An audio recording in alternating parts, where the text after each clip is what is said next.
September 10th, your first homeworks were due today. If you didn't do them for whatever reason, it's just a 10% penalty. It's not that big. So make sure you go get them done when you do have the opportunity. Today we're going to look at lessons 4 and the start of 5. I think I set the time for before class.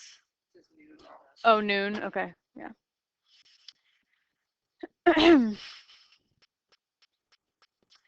Okay, so in this lesson, we're going to learn how to use dimensional analysis to do unit conversions and to help us set up proportions to solve application problems. So first, a little note, if you enter a homework problem in my math lab and you think you have it right, but my math lab says it's wrong, send me an email right away. I can immediately go in and look and check for you. Don't let yourself get too frustrated, okay, before you go ahead and just ask me.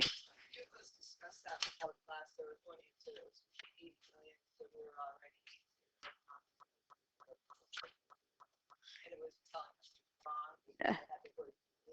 They had the word millions written there. Yeah. Yeah. You have to get used to paying attention to my math lab's little instructions like that. Yeah. Also, if you haven't signed up for my math lab yet, you can sign up for a free trial. Do that as soon as possible. And you can get I think it's 14 free days before they force you to, they'll cut off your access and you have to either put in an access code or pay with a credit card. But this is great if you just have to wait for your next paycheck or for financial aid to come through or whatever. Okay, so let's start. Let's say gas costs $3.57 per gallon, and you fill your car with 12 gallons of gas, and then you go in to pay and you purchase $15.35 worth of stuff in the convenience store, right? So how much money do you give the clerk altogether? $15.35. You have to give them that for the stuff you bought, and then you also have to pay for the gas. So let's write down $15.35 plus. How do you figure out how much you're going to pay for the gas? Yep. 12 gallons times the cost per gallon, which is $3.57. Yep. So that's what you're going to have to calculate. That's how you figure out how much money you owe the clerk. Okay. So the numbers we wrote here don't have any units on them right now. And anytime you write an equation, the units on the left-hand side of the equation have to equal the units on the right-hand side of the equation. So if I actually finish this problem, just pull up a calculator. I do 12 times 357 plus 1535. I get 5819. Oops. 5819. Okay, so what are the units on that 5819? 5819 what's? Dollars. Good. Yes. So dollars are the units on that 5819. Okay, so right here, I just rewrote the whole equation again down here with some blanks for units. So on the 5819, I'm going to write dollars. Okay. What are my units on the 357? Dollars per gallon. Yep. Dollars per gallon. And what are my units on the 12? Gallons. And what are my units on the 1535? Dollars. Good. So I've written everything out, just including units this time. If you omit the numbers, if you ignore the numbers and just look at the units, we have dollars per gallon times gallons plus dollars. So when you have a fraction, dollars over gallons times gallons, the gallons are going to cancel. right? Because you're dividing by gallons. You're taking dollars and dividing by gallons and multiplying by gallons. So those cancel, they undo each other. So all you're left with is dollars plus dollars equals dollars.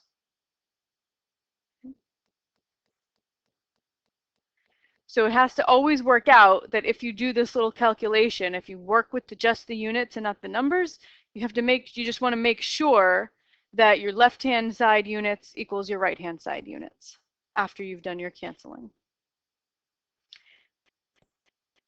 All right, so now we're going to change gears and talk about ratios. We'll come back to units in a few minutes. We'll see that dimensional analysis, that's what this is called when you write down units and cancel things. It's called dimensional analysis. That will help us when we're setting up proportions. A ratio compares two numerical quantities through the operation of division. A ratio is often written as a quotient or a fraction like A over B. And a ratio could also be written as A to B or A colon B. So I'm going to solve this proportion. X minus 1 over 7 equals 3/5. And a proportion is just an equation stating that two ratios are equal. So the basic technique for solving proportions is to multiply both sides by both denominators. So you have all this work written out in your packet. I erased it so that I can write it out on the board for you one step at a time. You can follow along, or you can just write it out again next to it. So if I'm going to multiply both sides by both denominators, I'm going to have x minus 1 over 7 equals 3 over 5. And I have to multiply both sides by 5 and by 7.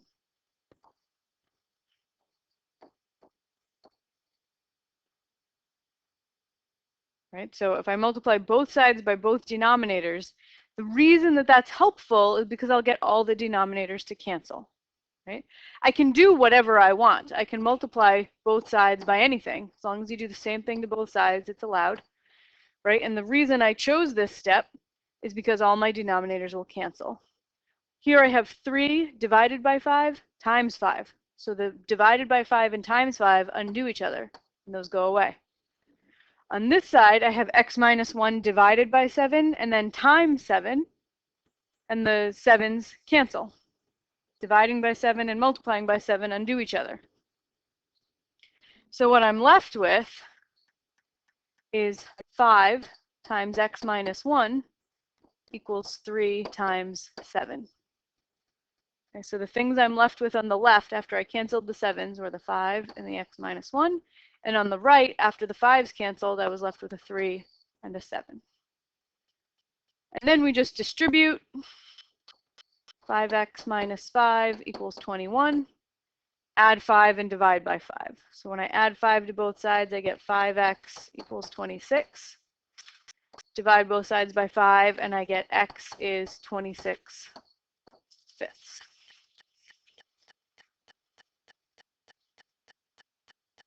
Which is the same thing as 5.4. Either of those would be an acceptable answer. So, some students have learned how to solve proportions by a trick called cross multiplying.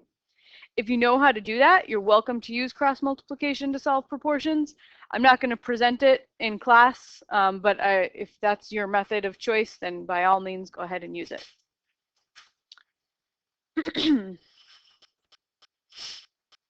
All right, any questions on that?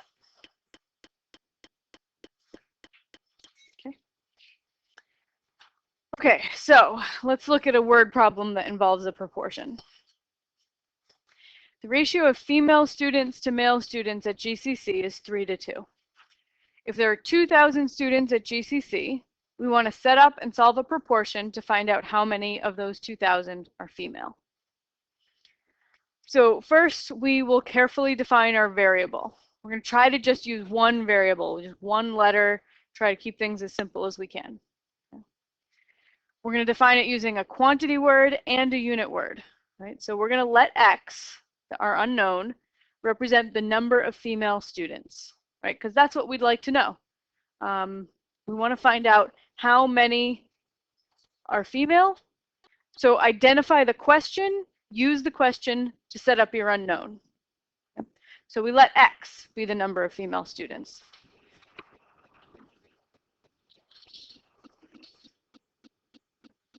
You want to make sure that you used a quantity word and a unit word. So our quantity word is number, unit is female students. Okay. Just writing let X equal females is not a good definition because it doesn't have a quantity word, right? You have to be a little bit more specific. Let X equal the number of female students. Okay, so to solve this problem, I set up a blank proportion, 2 fractions equal to each other. Okay, and then I have 4 spots that I have to fill in this proportion. So I'm going to label both sides of the fraction with unit words. It's not important which unit goes on top and which goes on the bottom, but it is important that the units on both sides are the same. Okay? So in the next line here, I made an arbitrary choice and I put females over males.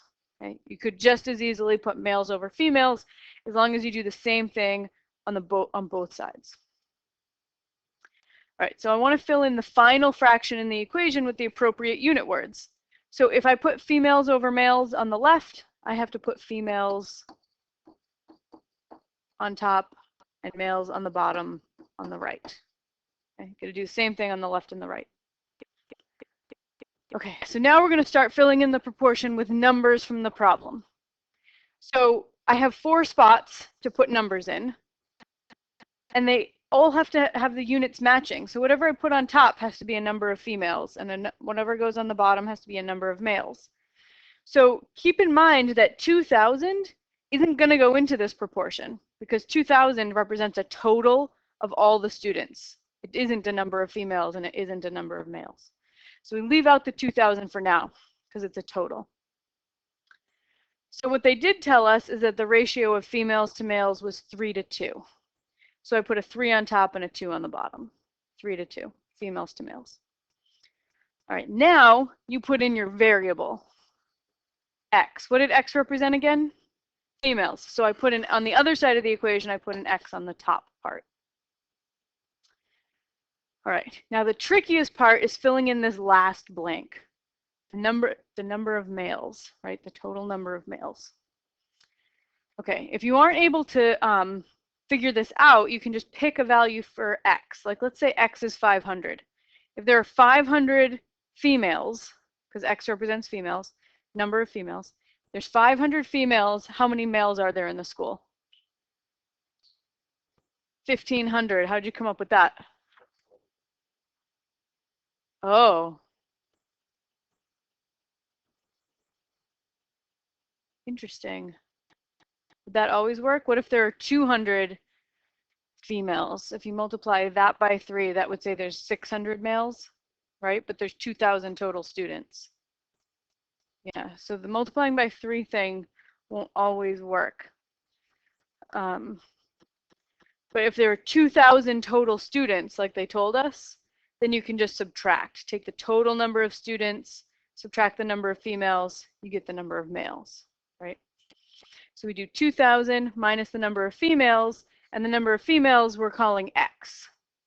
So what goes in that last blank is 2,000 total number of students minus the number of females. That gives you the number of males. So in the activities, I'm going to have you work in your groups to solve that proportion. For now, we're going to jump to do one example of a unit conversion. All right, in the US, a baby is born every 3.2 seconds. So we want to change this. I would like to know how many babies are born every decade, right? If we know one is born every 3.2 seconds, how many are born every decade?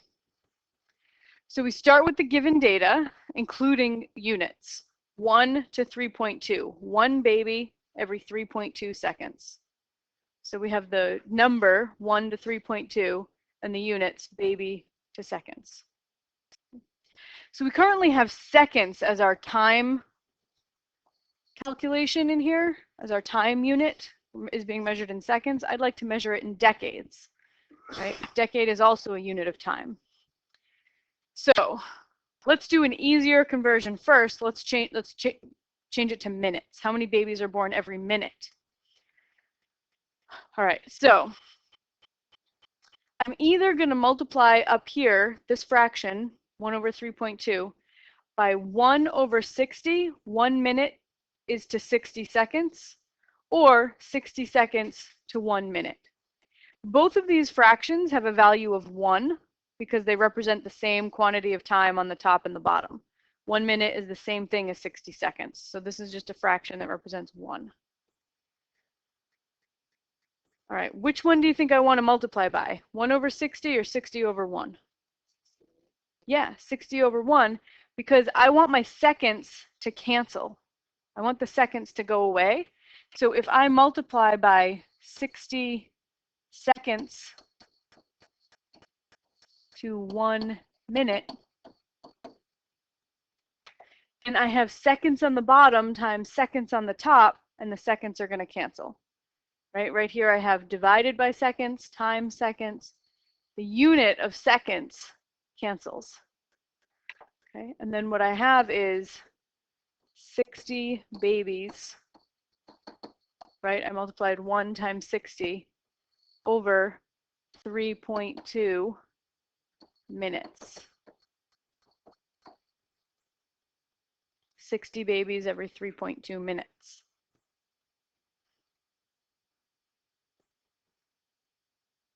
All right, so I changed it from seconds to minutes. What could I change it to now? Minutes to hours. Okay, so I'm going to multiply again. I'm going to multiply, we'll do it down here. So, minutes over hours, yeah, awesome. Yeah, so right now I have 1 over, no, what I just came up with was 60 babies over 3.2 minutes. And I'm going to multiply by another fraction, and I'd like minutes to be on top, right? Because then my minutes will cancel. So I'm going to have hours on the bottom. How many minutes in an hour? 60. So I'm going to have 60 minutes to 1 hour. Okay. So that's going to be 3,600 minutes cancels. One's on top, one's on bottom, they cancel. 3,600 babies per 3.2 hours. All right, what's my next conversion going to be? Hours to days. Okay, so 3,600 babies every 3.2 hours times, yep, I want to have hours on top so that the hours will cancel, days on the bottom. How many hours in one day? 24 hours to 1 day. All right, I'm just going to keep going until I have decades rather than doing the calculations one at a time, right? After I do the hours per day, once I have it in days, then what would I switch to? Years. How many days are in a year? 365. So I'm going to put days on top because I want the days to cancel so that I'll be left with years. So I'm going to put 365 days per 1 year. And then I want to not have years, but decades. How many decades in a year? I'm sorry, how many years in a decade? 10. So I want years to cancel, so I'm going to put 10 years on top so that I've got a years on the bottom, years on top. Those will cancel per 1 decade. Once I have it all written out, I can go back and cancel units, right? So here I had hours on the bottom, hours on the top, those cancel. Then I have days on the bottom, days on the top, those cancel. Years on the bottom, years on the top, those cancel. And the only units that are left at the end are babies over decades. So now I have to do 3,600 times 24, 3,600 times 24 times 365 times 10, which is 315361234 babies per decade. No, sorry, per 3.2 decades.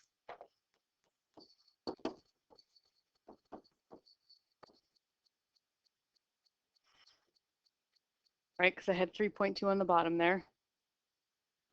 Okay, so then I'm just going to have my calculator do that division.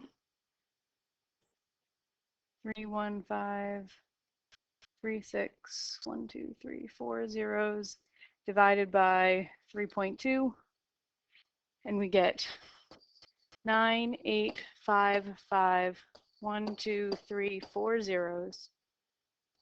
So that's 98,550,000 babies per decade. 98,550,000 babies are born every decade.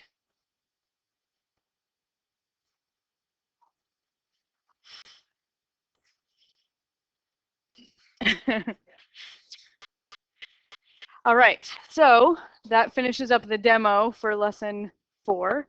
You guys can jump into the activities and I will be around to help. Okay, so lesson 5, we're going to define slope of a line and we're going to see several ways to calculate slope. So a portion of road A climbs steadily for 120 feet over a horizontal distance of 4,250 feet. And a portion of road B climbs steadily for 95 feet over a horizontal distance of 2,875 feet. So which road is steeper? So I'm going to draw and label 2 diagrams to illustrate the situation. So the first one is done. This is road A. It climbs 120 feet, so vertically it goes up 120 feet over a horizontal distance of 4,250 feet. So let's draw a picture for road B, right? Here's road B. It climbs 95 feet, so it goes up vertically 95 feet over a horizontal distance of 2,875 feet. Note that it's okay that these diagrams are wildly out of scale, right? We have good imagination so that we can imagine that they were drawn more correctly.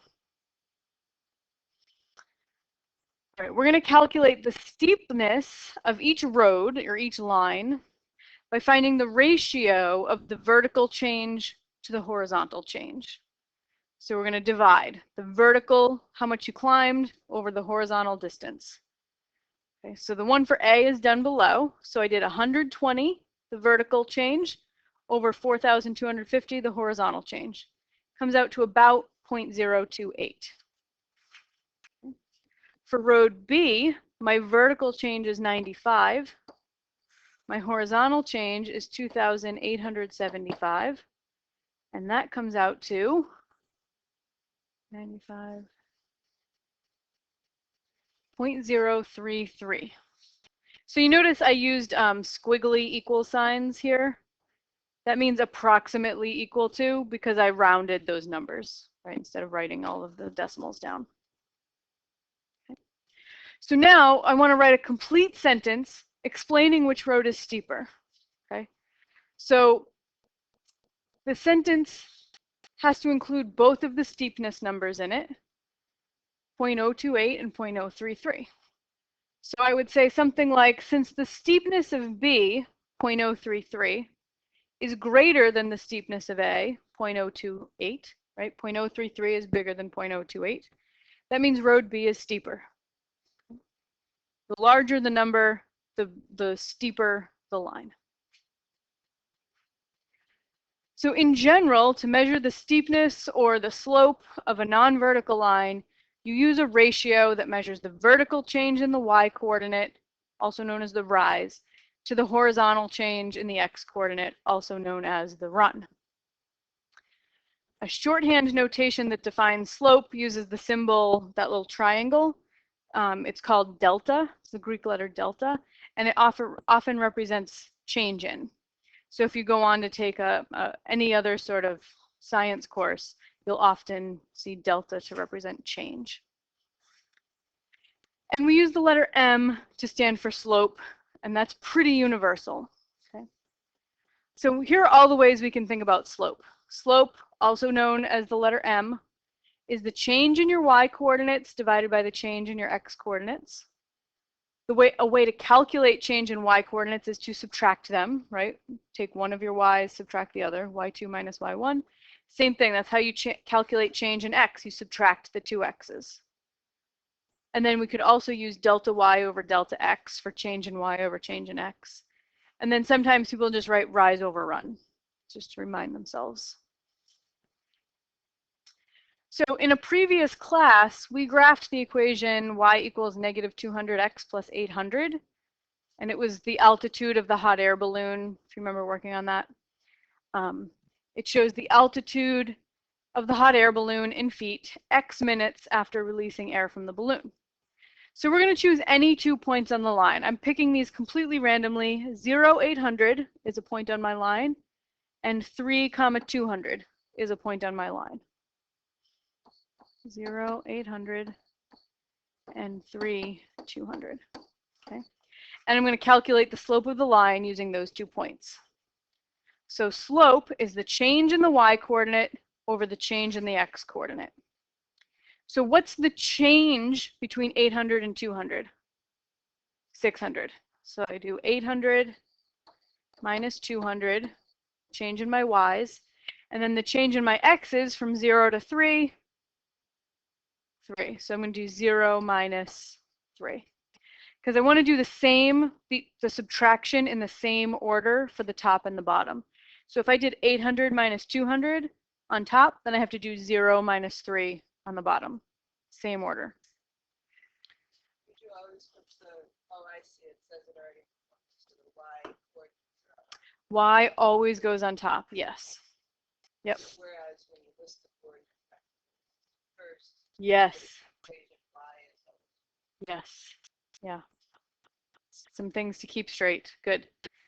So this becomes 600 over negative 3, or negative 200 is my slope. Negative 200 is the slope of that line. So now I'm just going to pick 2 different points, right? 2 other random points on my line. So like 1, 600, and maybe 4, 0. Pick 2 different points and calculate the slope of those. Right? So if I do the slope this way, when I subtract the y's, I have 600 minus 0 over 1 minus 4. That comes out to 600 over negative 3, which again is negative 200. So no matter what 2 points you pick on a line, your slope should always come out the same.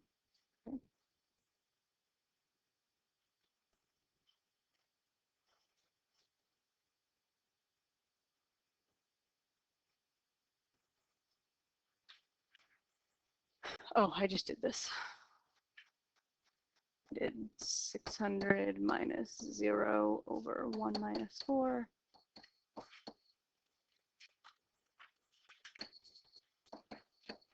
Okay, so hopefully, no matter what 2 points you pick, you get negative 200, because it doesn't matter what 2 points you pick. You get the same slope. All right. So what does the slope mean in this situation?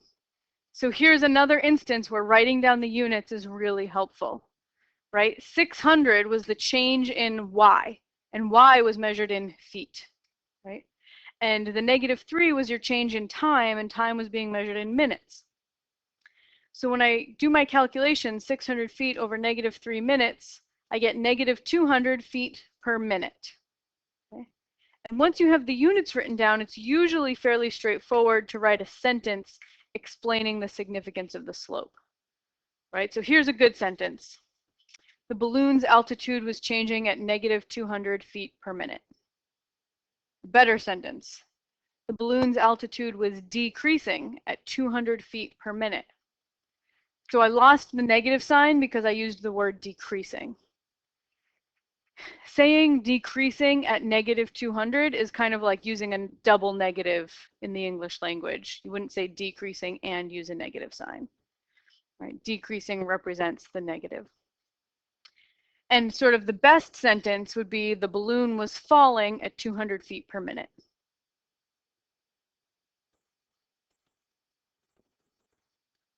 There are a couple of common pitfalls you'll want to avoid when calculating slope. The slope is always the change in y over the change in x, not the other way around. Y is always on top. Okay. So to remember this, just think, I don't know why y goes on top. And you need to be consistent in the order that you subtract the numerator and the denominator. For the points 0, 800, and 3, 200, we could do 800 minus 200 over 0 minus 3, this point minus this point over this point minus this point, right? Or you can do 200 minus 800 over 3 minus 0. You can change the order, but you can't do the order on the top different from the order on the bottom. So you can't do 800 minus 200 over 3 minus 0. Does that make sense? All right. So that finishes up for slope, and there's like 5 minutes left, so you can go back to working on what you were working on before. Again, we're going to start class on Tuesday with these activities that are in relation to the demo we just did.